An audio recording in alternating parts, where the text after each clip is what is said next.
Damocles was a meme from like a while ago. It was so Damocles' story is there's this peasant that's like, God, this king Damocles, he's such a he has all this money and he's not giving it to anyone.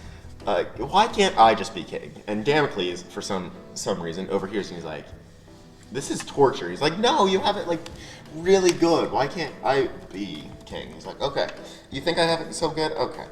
And then Damocles gives this peasant the throne. He's like, all right, there's only one condition. You can have all the gold for as long as you want, but you have to sit in this chair for the entire time. And then he goes up and he gets a single horsehair. He puts on like a banister over and he ties a sword to it. So at any point, if the hair breaks, the sword falls, he dies. So the peasant's sitting there with all he wants, but he keeps looking up, worried about the sword falling, because it's the overarching issue of the idea of loss of power. And he keeps looking up at the sword, and there's a slight wind, and it starts swinging. And he thinks it's about to fall, so he gets up, and as he gets up, the sword falls right to where he would be sitting. He says, okay, maybe your job isn't that easy. And that's essentially the story of Damocles. I think there's another meme with another person who's related, who's in the same realm. It was Sisyphus, which was the king of Corinth, and basically he was condemned to like an eternity in the underworld, like after death, he did some he tricked.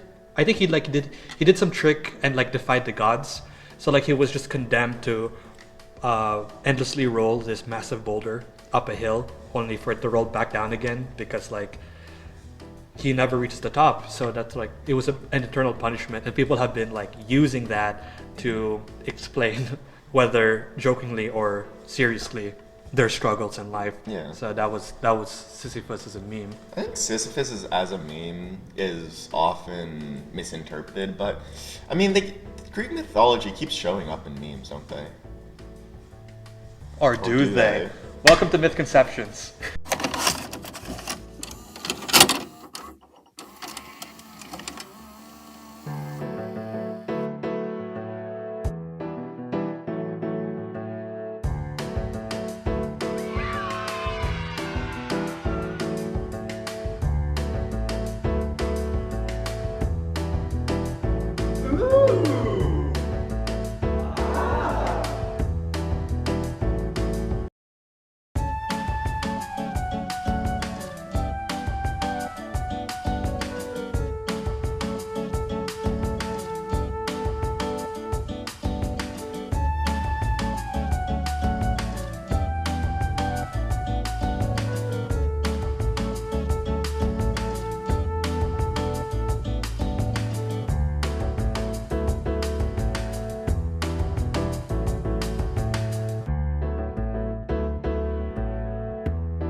Hello everyone, and welcome to Mythconceptions, our first and only episode. Today we're going to be diving deep into the life topics portrayed by Greek and Roman mythology and comparing them to modern day interpretations to clear any mythconceptions.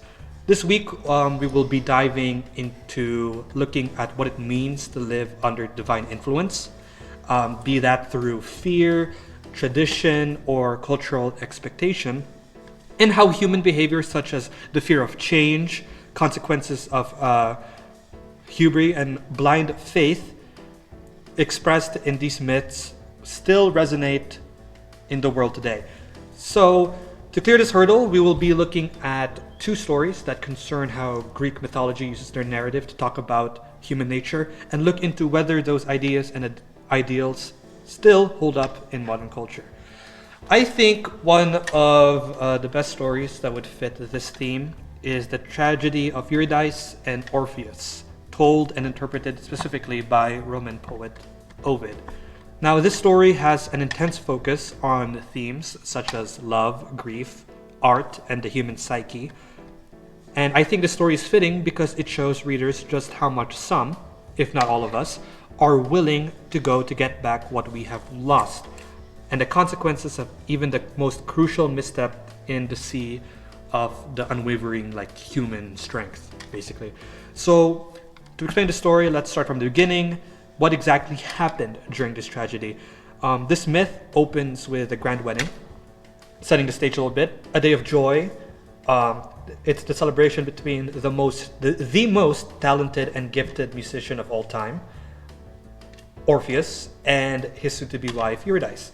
But as you know, this is indeed a Greek tragedy, emphasis on the tragedy, so joy will rarely come without a price. Shortly after the ceremony, Eurydice is struck by a snake bite of her ankle, and in this exact moment, she meets her unfortunate end. However, what's interesting about Eurydice's death here is that Ovid doesn't really give us any room or dramatic build-up to really take in her death. All of these important events happen so quickly. Her death at the hands of that serpent, was written quickly as it happened, basically, right? It was just she got struck and then she died. And it goes to show just how fragile. I think this is a good example to show just how fragile happiness can be, as we learn when Orpheus is almost immediately overcome by an immense grief. There's a quote here: as he lifts up his hands and for the first time utters useless words, his voice enchanting nothing, those wicked women slaughter him. However, I must clarify that this is not just a mortal mourning. This is the kind of grief that treads the fine line between death and life itself.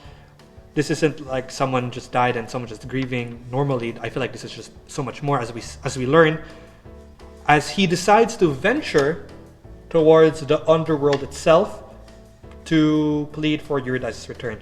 So that's the basis of that story, and we can actually pause here and think about this for a second. First off, it must have been pretty devastating to literally just be married to somebody, and then not even after a few seconds after the ceremony they die. And it's so interesting to learn how Ovid skimmed past this part, but it makes sense learning more about the story. Usually tragedies will start with some context first, some build up to a tragedy before we get to the big part where they either die or is punished or something of the latter happens. But in this tragedy, they kill Eurydice almost immediately, right? Second, in Greek and Roman culture, I don't think the underworld is somewhere that you can just kind of walk into. I feel like if anybody could do that, people would be pulling people out of dead left and right, or worse, stay there. I think the underworld is a place where everything is final, right? Just much like how Eurydice's death is final, and this is the place between the wall between the living and the dead. But Orpheus was still determined to just jump into the underworld to get Eurydice back, no matter the cost. I know this was glossed over, but why do you think? What significance does it being on the wedding day do you think holds? I think so. The opening of the myth started with the wedding.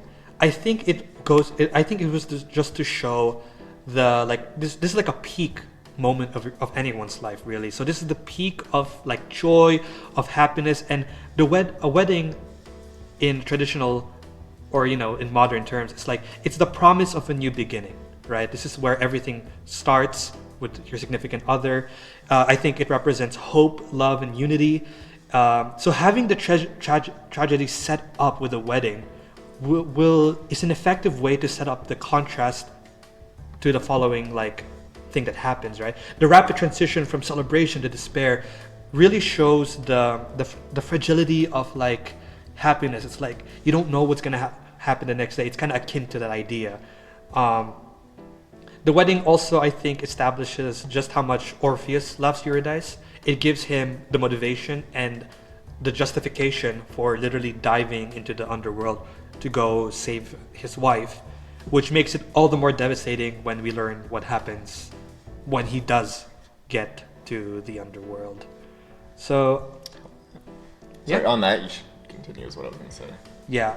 So I think we should, establishing that point, I think we should see what exactly he did in the underworld. So being the superstar of the world, this Orpheus guy is not just some musician. He is like the best. It's almost like majestic, you know. He has the power to command animals. And as we see here, he had the power. He used his music to pull up to Hades,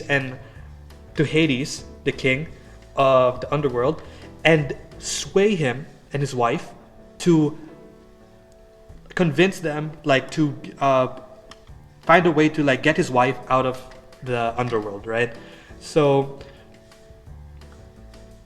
it's kind of crazy to think about that Orpheus was literally just sang a song to them, to divine beings, mind you, and they would just let him escort his wife out of the underworld. And this is where the most crucial part happens. There's a catch.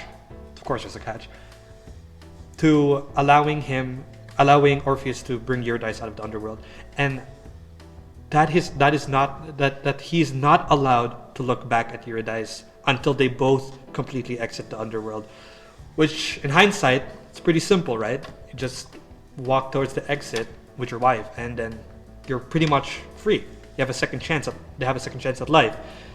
And oh my god, I think this rule is more than just like a rule set on by a creative rule set up by Hades. Just as some random test that Orpheus needs to do. I think there's some symbolism here, and I think this rule is a test of trust, right? Trust in the divine, and this was a test of restraint, right? And I can't believe this, but Orpheus was consumed by doubt, so much doubt, anxiety, and maybe a bit too much love that he just looks behind him. He looks behind him. And in that moment, she vanishes. There was a quote in the book that's just gone, just like that. Nothing said, nothing gained, one glance, one moment of human weakness, and Eurydice was gone. Now, I think Eurydice does not blame Orpheus. I'd like to imagine that she watches him softly as she fades away, as she gets dragged back. But the important part in talking about the story is about the themes of death. One of the more not so talked about human nature themes in the modern world today. And we should also look at the way that Orpheus grieves, because I think especially how the way Orpheus grieves is how he ends up with a tragic fate. And let's note that Orpheus did not lose his wife once, he lost her twice. One time to the snake bite, which was out of his control, and second was in his control. So the first time was already bad enough, but the second time, where you had the chance to get her back out again and you failed, that even hits harder, I think. And this causes the rest of his life to devolve into madness, because he has to mourn her twice, essentially. She almost dies twice in this way. He rejects the love of others and is left to atone for his mistakes forever until he dies. And that this is although some people would say this would be a somber conclusion to this tragedy, there is a lot to take away from this story. Why does the story about death and grieving still matter, more than 2,000 years later? First off, I think we should talk about the cultural values embedded in this tragedy. If we consider the Greek and Roman mythological world, music was so much more than a means of entertainment. This was like a gift from the gods, basically, right? So Orpheus' lyre and his talented voice are literally powerful enough to sway Hades, the god of the dead, to allow someone who was already dead a chance to live again. And the main point I'm getting at by mentioning this is that the transcendent power this man holds, right? This man has almost hypnotizing music, and we see it fail, basically. We see it work to his benefit, but in the end, fate still claimed Eurydice. And I think Orpheus' failure to save his wife wasn't because he didn't love her enough, or more importantly, because he wasn't powerful enough. His talent wasn't powerful enough.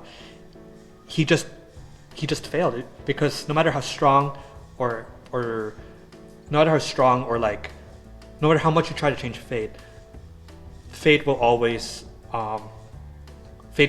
get you in the end, whether it's due to humanity or like unforeseen consequences.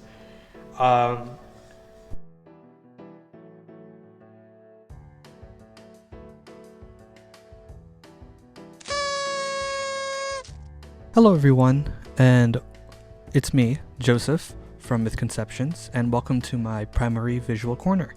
So I wanted to use this segment and this hard cut-in to talk about more of the ancient audience perceptions of this tragedy. As much as I want to dig in modern perceptions of this tragedy, I thought it would do us some good to understand Orpheus's character and how older people perceived it back in that time period, and see if there are any parallels we can draw from it and look at the evolution from back then to now. So I actually have two artifacts here that I am here to show you that presents the duality of Orpheus's character before and after the tragedy, and helps us understand what exactly was at stake now that we know the story of Orpheus and Eurydice. So this first art piece here is actually a Roman mosaic. I think this is a perfect introduction to Orpheus's character. We see him here in the center holding a lyre, of course he is, surrounded by animals. And this, on the surface, it seems kind of weird that these animals are A, not attacking Orpheus, and B, not attacking the other smaller animals. And then we understand what the purpose of this painting or this mosaic is. It is to showcase the power he holds, or the divine music he holds, that could sway the order of nature. We see here a bunch of different kind of animals. In my interpretation, I think the fact that every animal here is kind of just chilled with each other and sitting around shows Orpheus as this conqueror of like chaos. You know, like if these animals were all in the same room, I'd imagine one would be running away, one would be killing the other ones, and one would be, I don't know, kind of just chilling there, I guess. But I think the importance of having all these animals here shows you that through his music, Orpheus is like defying the order of things through his music, which is reflective of when Hades was so swayed by Orpheus's music that he literally gave Eurydice a second chance to live, which was not natural, because once someone is dead, then that is it. But this mosaic and the example of Hades bringing back or giving Orpheus a chance to bring Eurydice back, yeah, this is like Orpheus's thing, right? He just uses his music to just control what he wants. He's like a universal Pied Piper, basically, except instead of just children, it's literally nature, gods, and just about anything. Which his failure to actually get Eurydice out shows us that no amount of talent and no amount of power, of wealth, of anything really can bend the nature of faith, as life is unpredictable. And the second thing that we can compare this to really showcases Orpheus's mourning and grief is this funerary vase. Emphasis on the funerary vase. This is a 4th century BCE funerary amphora, which paints Orpheus not as this heroic guy like the mosaic did, but more shows his vulnerability. Here, we can see Orpheus is kneeling before what seems to be a corpse, lyre clutched, of course.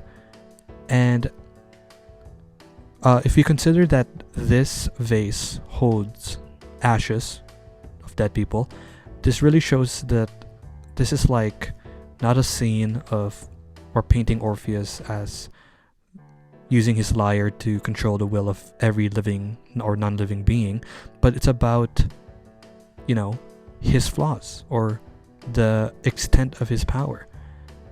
You can see that the dead sits calmly as if Orpheus' song could guide them through the underworlds, but take a closer look. We see that he is turned away from them. He is looking down, and it's really funny to see that even here, he can't look back. Together, I think these artifacts showcase the myth's duality. The mosaic sells Orpheus as this all-powerful being that cannot be touched as long as they have his lyre, while the amphora whispers of Orpheus the mourner. I think he's forever failing to bridge life and death, no matter how strong his music is. One flatters our desire of control, and the other confesses our helplessness.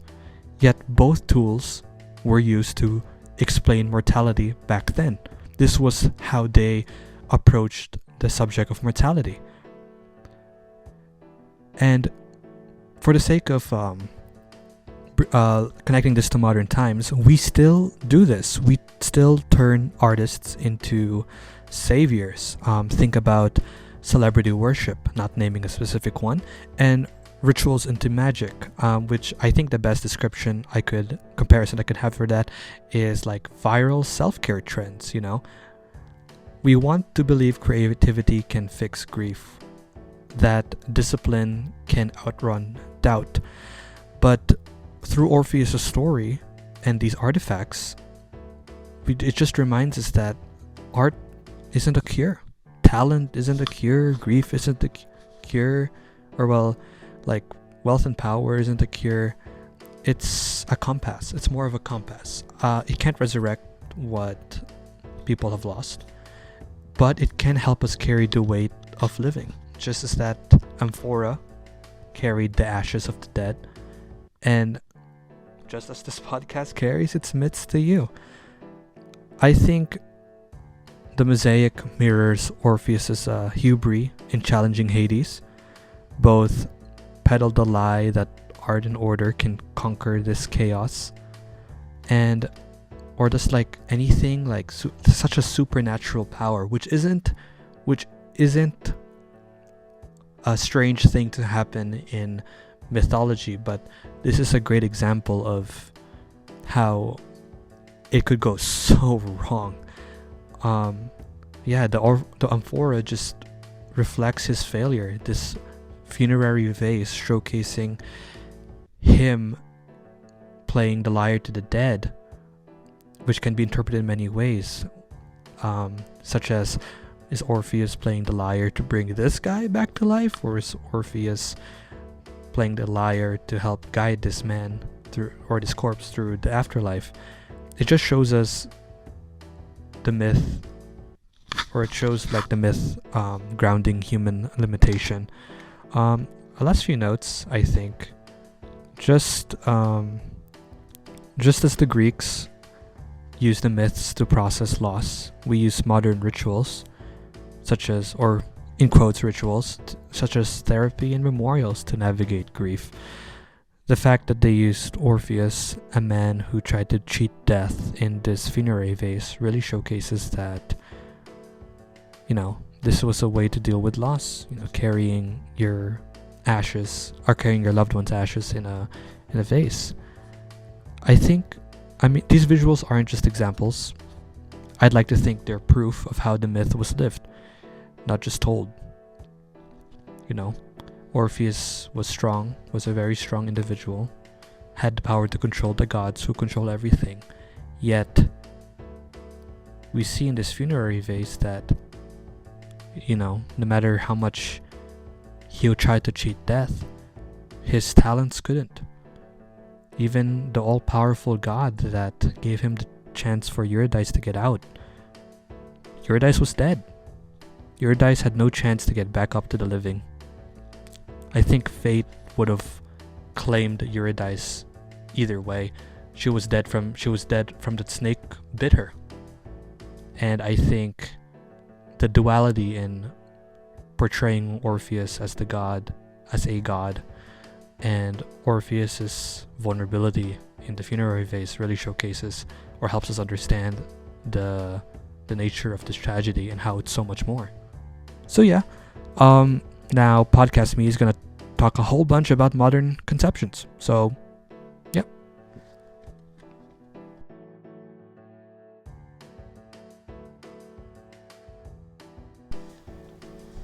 I think when we analyzing this myth, I learned more than just looking on the surface of what it is. Obviously, it's a story about death, but I think it reveals more than just about themes about death, love, trust, and failure. Because there's so much more to it than just that. Like, let's look at the rule about not looking back for a second. There is no way, as I said it before, this was just some creative rule for the sake of the story. One could interpret this as like the need for divine faith, for divine will. So you have to be so faithful to something that you will do something divine. Or, this could symbolize the discipline needed to acquire true devotion. Or, maybe it's just a way to show that it's impossible to return to the past. Eurydice died and her death is in the past. And Orpheus jumps back into the past to try to get something he lost, and he didn't get it. Right? So there's so many interpretations about this. The past is no longer what it was, and that's where the message of the death hits so hard in the story. Because Orpheus, now a grieving husband, believed that he could reverse death by the sheer force of will, which goes against the divine order. And his journey to the underworld, sure, it was heroic and brave, but it's also tragic because he just can't let go. And that pained feeling to loosen his grip on Eurydice is what ultimately puts the nail in the coffin for both of these characters. Now, in the more modern perspective, switching gears, we might compare the story to our own cultural narratives about grief and how to move on. A common coping mechanism in the world today would be to process our feelings and give them time to heal. But Orpheus just doesn't have that mindscape. He doesn't move on. He isolates himself. He rejects anyone and everyone, and ultimately leads to a violent end. While this definitely sounds like a classic punishment tale where the main character has to live with the consequences of their action, I actually think it's a cautionary tale. I don't think it's about passion, it's about obsession. Most, if not all of us, know what it's like to lose someone. Sometimes we wonder what we would do to get them back if not one more day with them. And we all live with so much tension between hope and doubt. I mean, would you look back like Orpheus did? Could we resist the same urge? This is the core to the story. The myth has deeply rooted cultural moments in its narrative. Romans and Greeks are obsessed between talking about mortality and treading the line between life and death, the mortal and the divine. Orpheus challenges his fate, and fate pushes back. I think what makes this story so human in the world today is that Orpheus is a character who feels. I think that's one of the big reasons why this story still holds up today and its lessons hold up today. Orpheus is different from the other gods before him, or he's different from Achilles, or he's different from Hercules.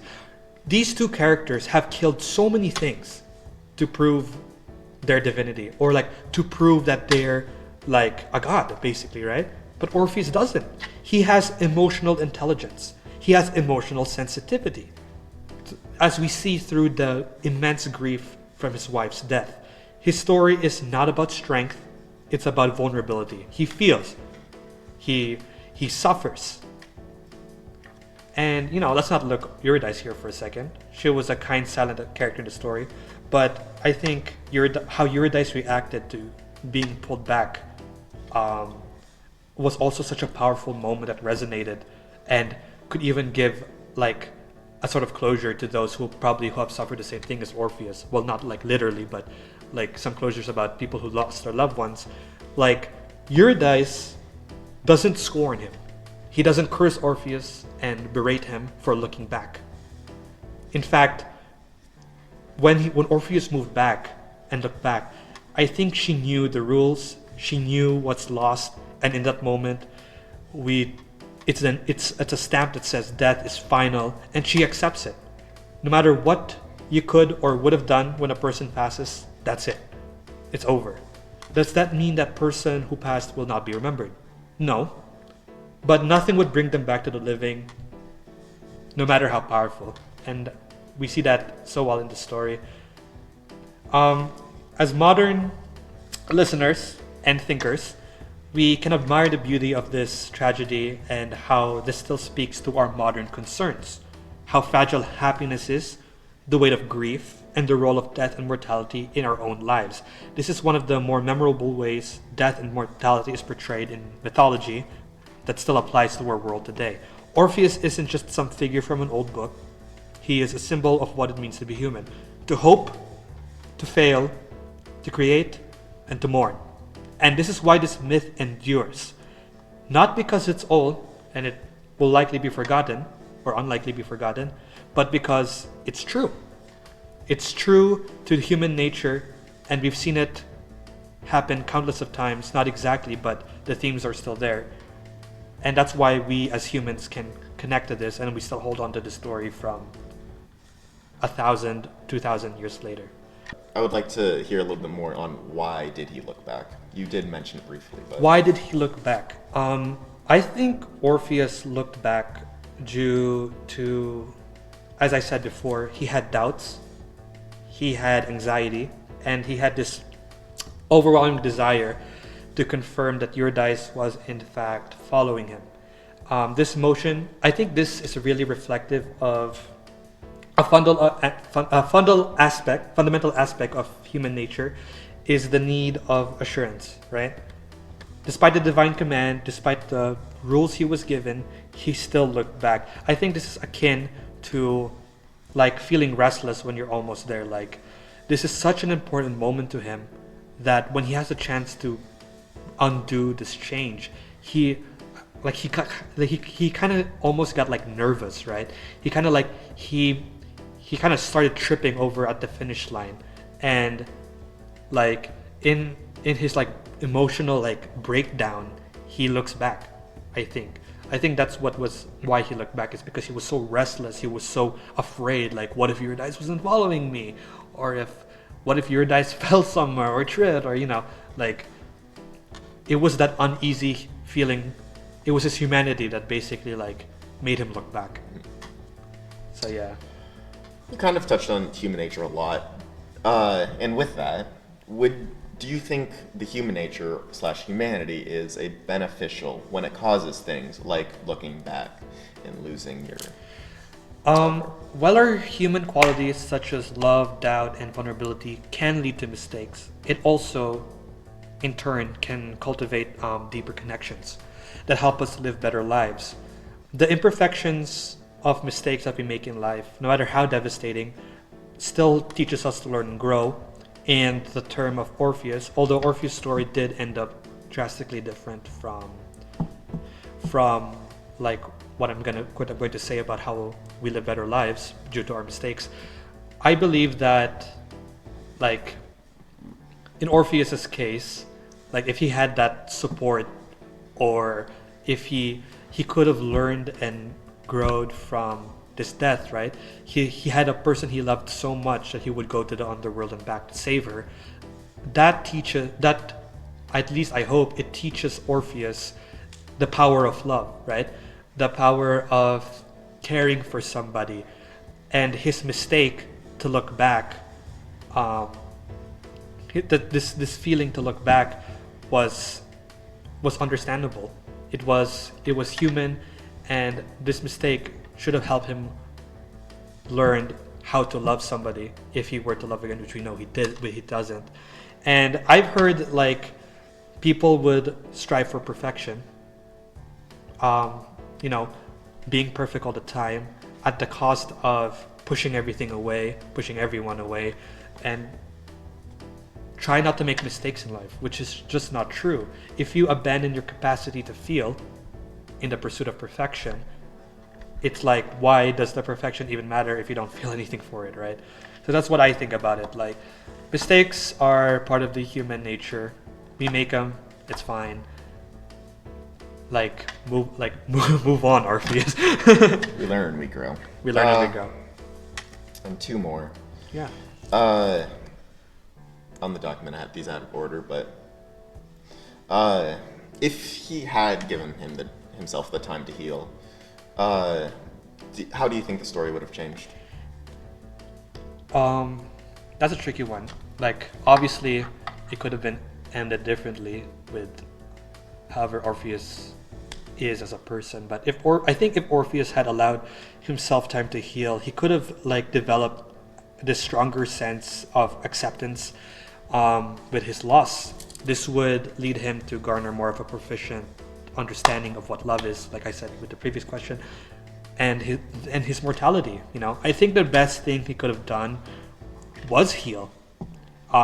This could have equipped Orpheus with more emotional strength to resist looking back, like that one time. Though it could be argued that the unpredictable nature of love was poisoned so much with grief within Orpheus that the story was actually trying to speak for both sides about healing and yearning for what we lost. And I think the story was trying to show both of these things as part of the human experience. So I'm not sure if Orpheus would have been better off if he was trying to heal because of the amount of grief that was within his mind, but it definitely would have given him more of a chance to end up better than he did in the story itself. And then, this is kind of an open-ended question, but what would you have done if you were on that altar that day and saw your wife be killed by a snake? Wow. What would I have done if I was Orpheus? Oh boy.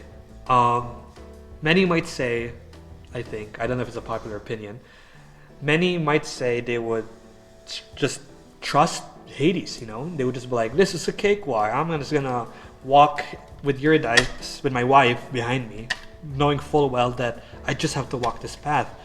But I think I would act similar to Orpheus. I totally understand Orpheus. Orpheus had so much anxiety and doubt in the last minute. Orpheus has just cheated death, or almost anyway, and was so close to getting something he lost, whether intentionally or unintentionally. He had to check. If this were me, I'd honestly be the same. I'd either be so excited or so doubtful to walk through the gates of the underworld that I too would look back to ensure that my wife is following me. Because what if Hades is tricking me, Like, he wouldn't let me off that easy, despite my superior singing skills, but I would look back too. Yeah. Alright, so that was Orpheus and Eurydice, a nice but tragic story about death, love, and overcoming your grief. A topic that is still relevant in modern society today. So let's switch gears and talk about another different but relevant story about how mythology connects with modern human concepts. Thank you. I'm gonna be going a little bit fast because I'm slightly nervous, but should be fine. So I have chosen the story of Bacchae, which is a story I feel that is about the fear that gods instill. I think the stories are similar in their own right, and I think you're focusing more on the humanity aspect of the story rather than the gods challenge aspect. And the story that I've chosen is more about the gods aspect and the power they possess, whereas Orpheus and Eurydice is more about the human aspect and the mistakes we make. Bacchae is a story at its core that is about the fear the gods instill. And I think if we take it at face value, it isn't understandable why we are supposed to fear their powers. The gods are utterly powerful beings that we are shown multiple times, time again, that we're supposed to fear them because they're strong. They cause that fear. They take over what we have. And we can see that with Dionysus in this story. He takes all the women and causes mass fear by taking them into the mountains and causing them to dance and act like wild beasts in the story. And this is why Pentheus is so persistent to kill Dionysus, because he's afraid of what may happen if Dionysus is truly the god that he claims to be. But that is a basic rundown of the story. What it still doesn't answer is why. Why are we so afraid of what's going to happen? Why would we try to go off and try to kill a god just to keep normalcy sacred? Why do we do stupid things we do because we want to make sure nothing ever changes? I think Bacchae holds the truth. I want to go over it because it not only addresses the reasons why we're so afraid of the gods, of the changes that we make and the loss of our power, but also how the Greeks view death and other unknown horrors in a similar sense. So the tragedy begins with Dionysus introducing himself and explaining the plot, explaining that he's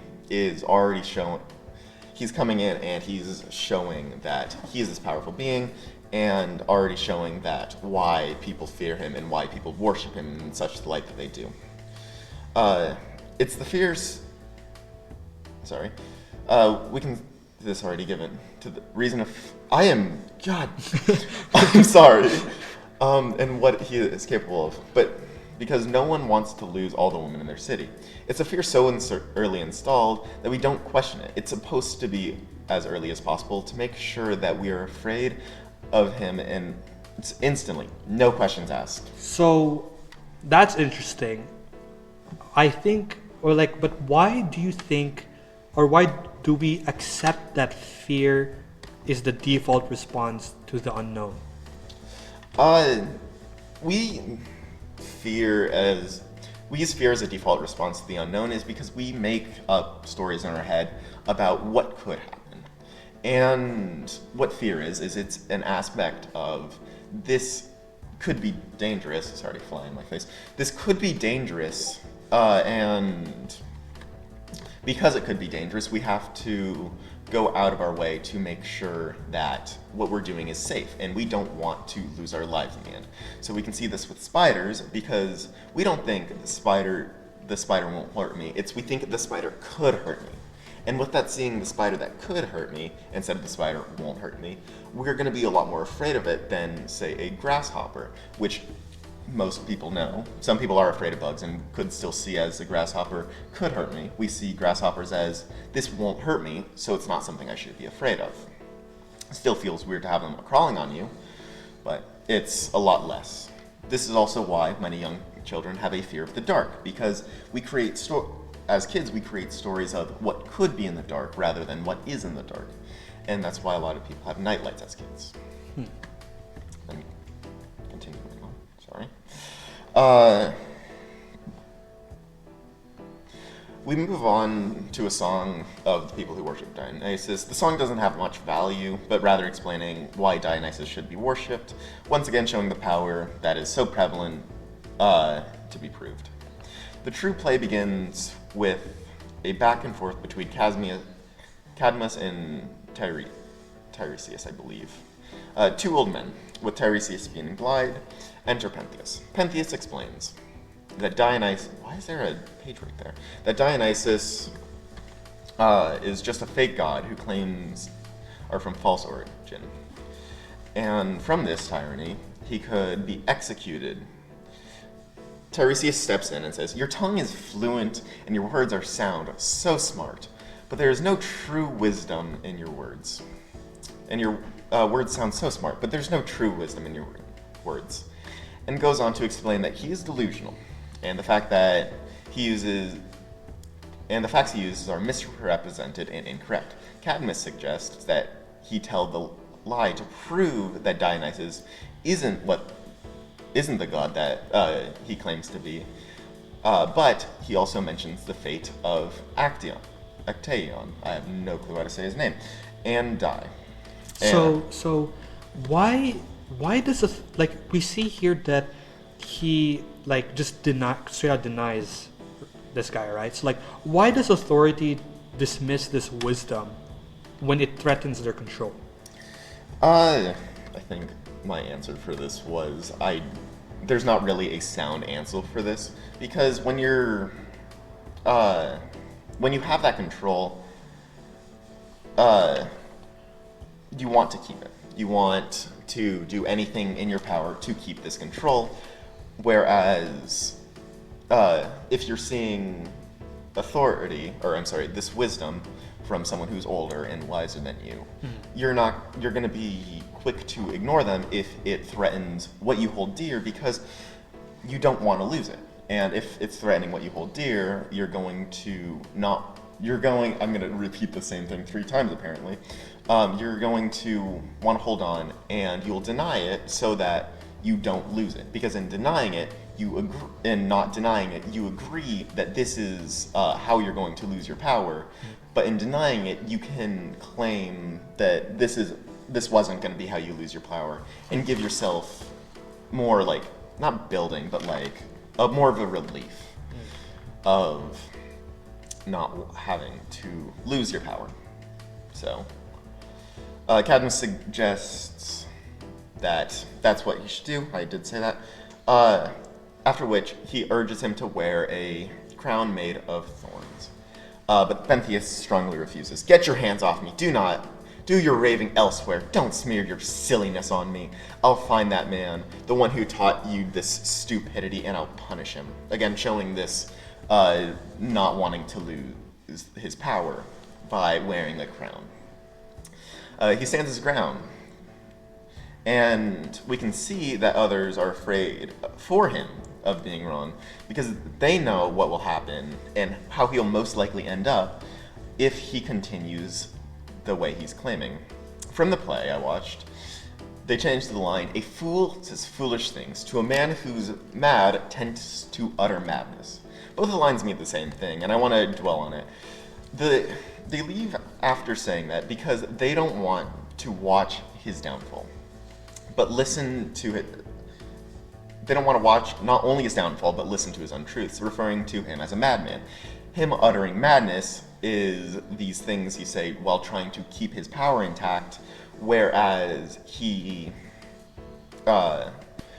considered a madman because he's uttering these madnesses of him not wanting to lose his power and him wanting to keep everything intact.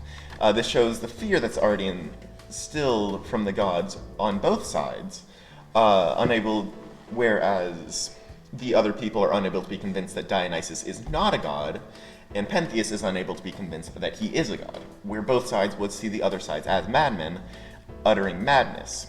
Pentheus' slaves then go on and capture Dionysus' servants. This, we come to find out later, is Dionysus in disguise. This conversation is important, isn't important to my point, but it is important to the stories. Pentheus talks to Dionysus about the god, and Dionysus continuously barrages.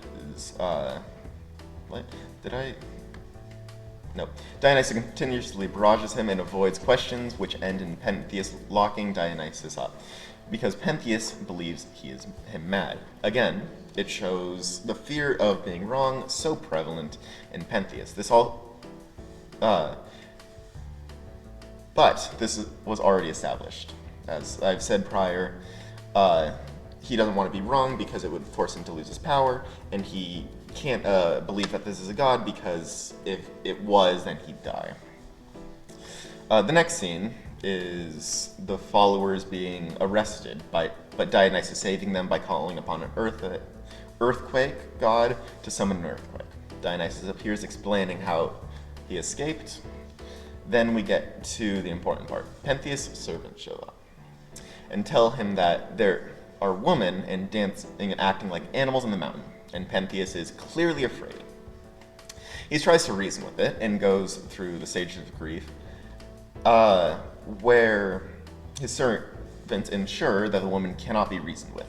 These women have gone mad, they are dancing wildly, they're acting as animals, and there's no route for him to save them. The warnings that barraged him, the fear that the others felt for him, the reason he was called a madman, all of it. He knows that he royally screwed up. He knows what he's done is wrong, and it is causing this.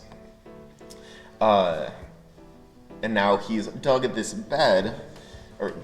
hole, and made this bed that he has to find a way to get out of, or sleep in the bed. And it looked amazing to start. It looks like the softest materials, but now it's based off lies that he knows, as everything is slowly shattering around him, that he's fucked. So he says, "Go, assemble all of your troops down at the southern gate. The infantry with heavy shields and light, the cavalry on their fleet-footed horses, the archers fingered poised upon strings. Will run those Bacchants down. It's just too much that I be treated this way." So that's a lot of stuff just because of that whole interaction. So like, what is violence the last refuge for those who fear losing power, or like is it in this context granted? Typically, as I mentioned, it's the stages of grief, and violence would fall down into the anger category. So he sees that what he's doing is wrong, but he is angry about it, and he's trying to make up any solution that involves violence as a final answer so that he can still hold this control that he knows he is losing. But typically, the last resort is acceptance, which we will see very momentarily. Now, you may hear and say, that doesn't sound like he still is trying to believe that he is right. Now that sounds like he's still trying to be right and not slowly accepting that he is wrong and he is faltering, which is true. He knows deep down he can't win. But when you're too deep in, you build anything to prove, even if you know you are wrong, you have to find a way to be right. And in this scenario, he is sending all of his cavalry to fight them. He goes on to argue with Dionysus that he must kill them, even with him arguing that is clearly wrong and absurd. And he goes through everything in every way he can think of to fix the situation without admitting he's wrong. He slowly comes to terms with it, agreeing with Dionysus that this isn't the correct way to go with his mistake, and finally grows into a plan. The route being to save the women with Dionysus' help. A character who he hated from the beginning, thought was tricking him to the very end, finally accepts his claim. So that's what he did. He listened, dressed like a woman, and went to get them back. Then Dionysus revealed this was a trap. He suspected and plots to kill him by his mother's hands. Dionysus doesn't see the character growth, the willingness he is giving for any reason to get them back, but is fueled by anger. It's something well disguised but never shown. The trap is set beautifully, and thus Pentheus is too blind to see it. The scene changes to his servants, recalling the story of story of his death, laid out in the same way Dionysus arranged. When the woman tore him apart, with his mother holding his head, she monologues of how proud she is of herself for killing the wicked beast. But she asks, "Where's Pentheus?" Not realizing that the head she holds is his. The death is not applauded, but the chorus pause when they ask this. The death is applauded, but the chorus pause when she asks this. They know she doesn't realize. God, I'm losing my spot. They know she isn't happy and won't be when she stops believing. The death is feared by all, but applauded not by the approval of what Dionysus has done, but out of fear of what he could do to them. The ending of Pentheus is Pentheus' mother realizing what she's done. The family now torn apart from what they've done.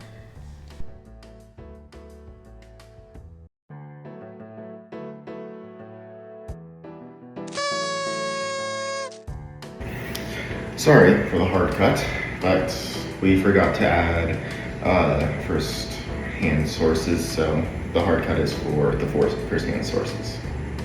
Anyways, I wanted to do a source that sticks with the theme of your gods, and one of the stories we learned in class that is also pretty readily available is a story of Prometheus.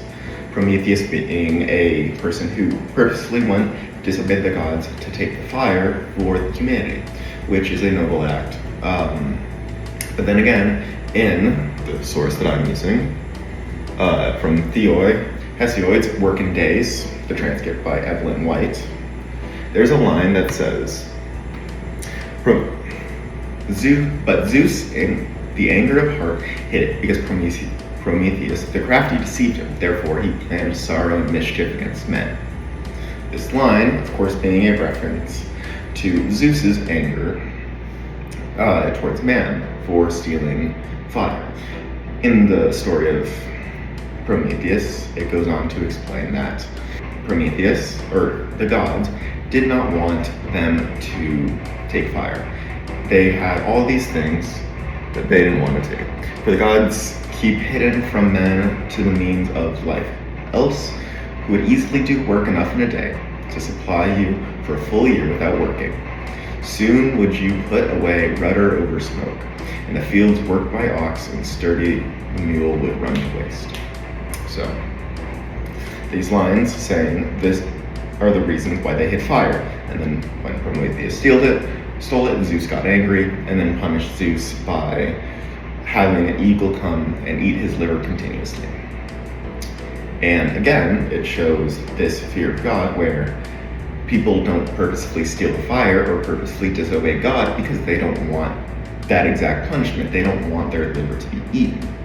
So we can see in this, and as well as in Bacchae, that you're standing away from the gods because you don't want the punishment that will come with it.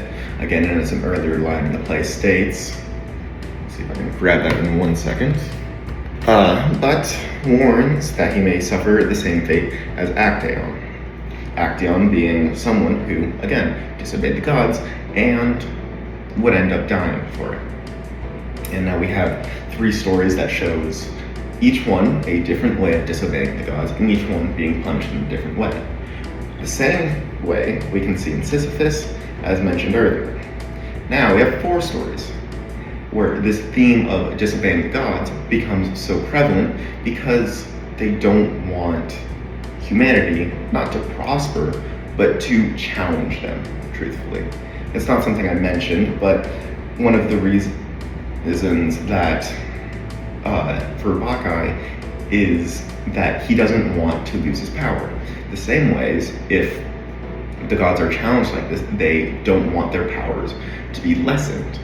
It's not something that will happen, but it's belittling them. It's showing that you feel more powerful than them, and it's, I think, a sign of a fragile ego where it's not as simple as stealing fire or saying this, you're not a true god. It's essentially a slap in the face saying you're weak, you're not strong. So the stories, similar with Prometheus and similar with Bacchae, are the ideas of belittling, where if you fracture their ego, they will punish you. Where in Prometheus, it is an eternal torment of an eagle pecking out the liver of Prometheus, and in Bacchae, it is that his mother cutting his head off and holding up to show around. They both experience the exact same themes of belittling the gods and eventually succumbing to an untimely fate and eternal and torment of some sort.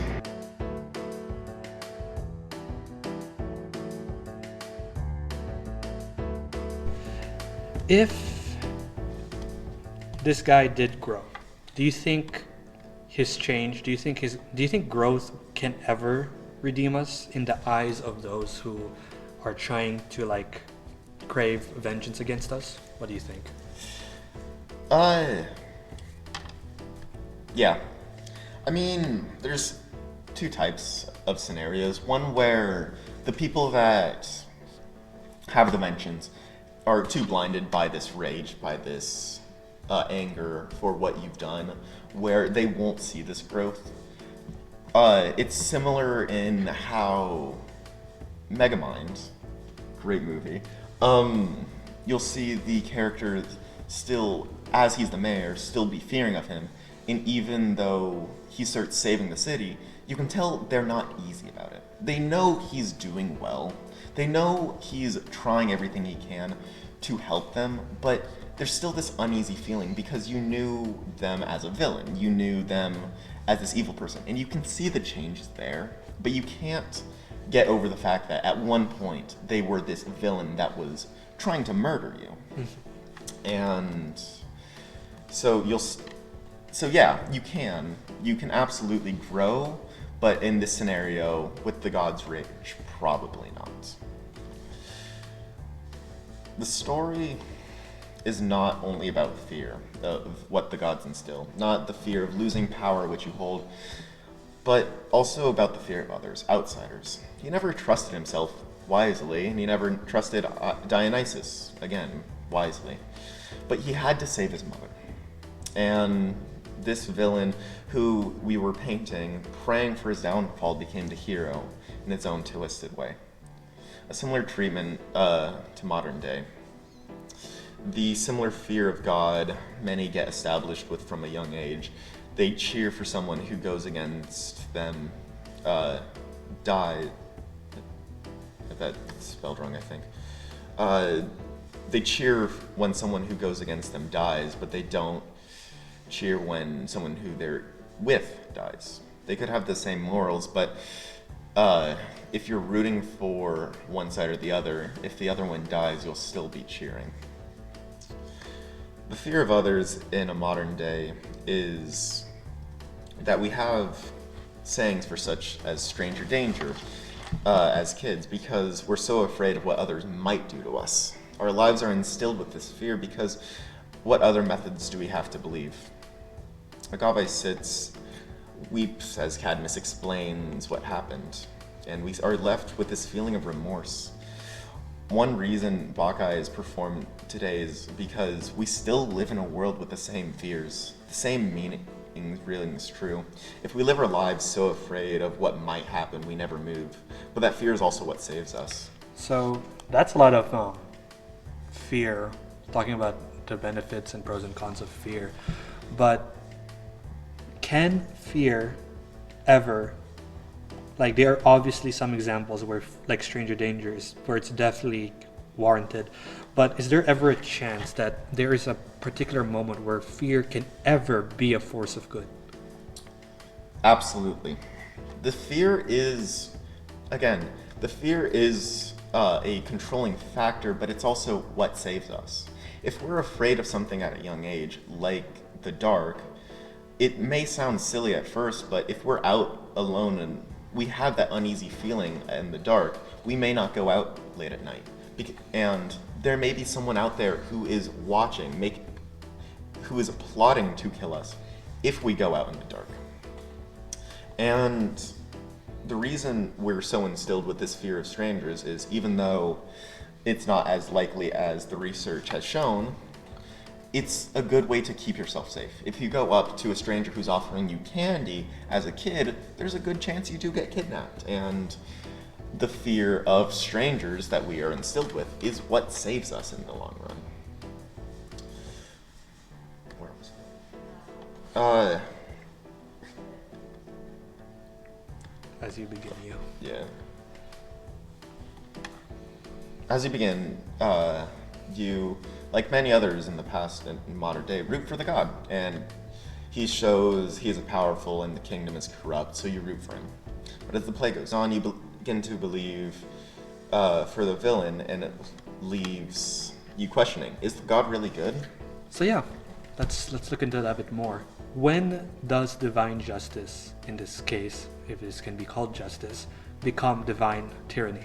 I don't truly think there's an answer for that, because justice and tyranny are going to always be seen as different things when the same event can be defined in both ways. if we look at, in a recent event, Luigi Mangione, who shot the leader of United Healthcare, most people who are against the extremely wealthy hoarding their wealth will see that as justice. Will see this as a man doing what's right and saving others. But some people who will look at it from the United Healthcare's CEO's perspective, they'll see this as tyranny, as a awful action that you shouldn't do because it is murder of someone who has a life and a family and kids. And I don't think there's ever a way to distinguish when justice becomes tyranny, because in both senses, everything is justice in the same way everything is tyranny. We see similar themes in Genesis, where it starts with God giving Adam and Eve this wouldn't be Genesis, but starts with God giving Adam and Eve everything, but letting them free and giving them one rule, saying, you can't eat the forbidden fruit. And Eve ends up being tempted into eating the forbidden fruit. And when Eve does that, God turns his back and gives them sin. And that's the original sin. It becomes everything that will be. And many agreed this is the right of God because it's God saying he told him not to. And the question then becomes, how does pantheists differ? How are Eve and pantheists different? They both do something incorrect and aren't given second chances. Why do we root for God but shun Dionysus? I think it's simple. We fear God. Dionysus isn't feared because he was from ancient Greece, which means he must be fake, but because back then this was true, they feared and rooted for Dionysus the same way we fear and root for God. Bacchae is a story at its core about the fear of gods instilled, but it's also a story about the lack of trust, the fear of divine worship, and the beliefs in God that makes the story so relevant. You know, hearing you speak about the Bacchae really gave me a different perspective on interpreting the story. Like, I remember when I read the story, I just thought that he was, like, the guy just defying Dionysus was just that selfish, or he was just that, that typical tyrannical villain who just doesn't believe anything anyone says. But hearing about the fear factor and just understanding somewhat his morals and why he does what he did, it really gave me, again, that feeling I didn't know that feeling of like Dionysus possibly making this as a like who's the true villain in the story, basically, right? It's like, it really gave me the perspective that, like, I thought it was just Dionysus punishing a guy for not believing in him. But then, like, yeah, your explanation of the ethics and the morals behind it and the fear, especially especially comparing it to modern day stuff, it makes me like think about like who's the lesser of two villains in the story. Yeah, because like I didn't expect to feel for that guy. Like, based on my knowledge on it, I was like, oh, it's just like, no, it's just like it's a Dionysus autobiography, right? But upon learning that and comparing the fear into like today's world where fearing stuff can actually save your life, or it could be a force of bad, is really it's really interesting. It's really interesting to know. I think going into it, I had the same exact idea where you're painted in the beginning as Pentheus being this villain, so you start believing that he's going to be the villain, and I agree. I also learned a lot. Did you learn a lot from kind of the switch up? I also learned a lot from yours. I do enjoy learning about how the themes of humanity are what can become the issue, but also how we deal with the issues, and that if in giving time we use our humanity to become better off, we can grow more as than if we were to just immediately go out of our way to sing to the gods, trying to get everything you loved back, while still feeling these feelings of guilt and remorse. Both very very heavy topics, I think, in the modern world today. And it's so interesting to see how mythology is still, the stories in mythology is still so relevant in today's world, especially in a deeper sense. And it could offer some, I'd say it could offer some perspective on current, well, not current, but like issues such as death and fear, I think. And we see like the beginning, or the relevance in those stories also being why things like Sisyphus and Damocles are so relevant to today's standpoints. Because if we're still talking about the plays, we're still reading the texts, there's also a reason why those memes are coming back to light, those those Sisyphus and Damocles myths, because we still have those like struggles where we're pushing that boulder up the hill, and we still have those fears like there's a knife dangling over us with a single horse head. Yeah, that will wrap up our hour. Thank you everyone so much for tuning in and listening. We will see you guys in our next episode. Bye bye.